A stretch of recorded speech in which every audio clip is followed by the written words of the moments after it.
Good day mga day! This is RMB TV, batang content creator na nagsusumikap at the age of 14. Kaya umpisa na natin, let's go, go, go! So another daily vlog mga day.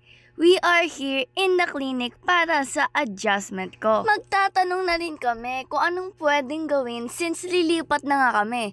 And it is quite far from here kaya hindi namin alam kung matutuloy pa ang pagbe-brace ko.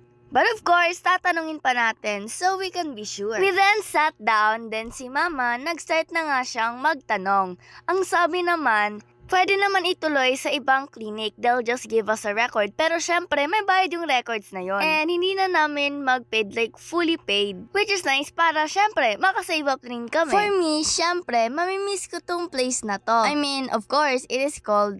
And friendly rin yung mga staff dito. I really like it here. Tapos yung couch, it's really soft to sit on. We kept waiting kasi syempre may mga nauna sa amin. For me, okay naman na rin yung ngipin ko. Compared to before, it is significantly better. So syempre, thankful ako kahit at the first times, doubtful ako. Anyways, after some time, ako na nga yung sunod and they put this tissue sa akin para hindi mabasa ang aking shirt. They always put this and then I have to gargle. After that, I took some tissue para ma-wipe yung excess water sa lips ko. Adjustment lang naman yung procedure, nothing more, nothing less. And they put these glasses on me para hindi ako masilaw pag i-on na nila yung ilaw. And ayan na, nag-start na. I asked permission naman bago mag-video. At first, tinitingnan na muna nila yung state ng ngipin. Then, magpro-proceed sila sa cleaning after matanggal na yung wire and all. After procedures here and there, they'll put the wire back and then get the new color na pinili ko. Ang pinili ko lang naman is gray again kasi nagbe-blend well siya with the metal. Or rather, the brackets. Ito nga may mirror dito and I just checked myself. Humigpit siya, not gonna lie, but it's bearable naman. O, diba? Bagong adjust yan. And then, we proceeded with payment. And of course, lumabas na kami. Natuwa nga ako here kasi syempre, diba, malamig. Then, paglabas namin, it was sorta hot. Of course, sa Pilipinas tayo, hindi naman yun ma-avoid.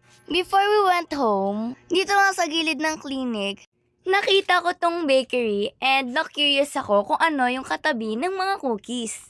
So then I decided, bili na lang ako kahit bagong adjust, basta naman naalagaan ng ngipin, that's okay. And here we bought it. Honestly, it was really nice. It tasted really good. Siguro, if mapadaan ulit kami dito, babalik-balikan ko siya because it's not too sweet, it's not too bland. Parang sakto lang for my taste. And the cookies were also great, pero mas prefer ko talaga to. Anyways, here we are, pauwi na kami. My mother also got something for her to snack on. And I guess, masarap naman talaga yung mga bakery goods. Finally, we got home! Bagong adjust, may merienda pa. Syempre, kasama na dyan yung kay Ian. So, that's all for today, everyone. Thank you so much for watching. See you next vlog!